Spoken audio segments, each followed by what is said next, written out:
Hey friends, welcome to Motivational Minute here on the Writer's Atelier channel where I, Paige, am going to give us all a pep talk in a 60-second video.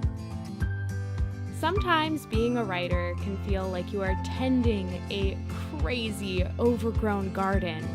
You have so many ideas, sometimes too many ideas to count, and you never really know which ones are going to grow and flourish, or which ones it's not quite time for yet. Ideas sometimes have seasons that they flower and they bloom. And just because it's not their season right now doesn't mean they can't grow into something truly beautiful. So remember to take the time and be inspired by something new and exciting. Let yourself brainstorm, work on short stories, jot down notes, even if you don't know what they're for yet.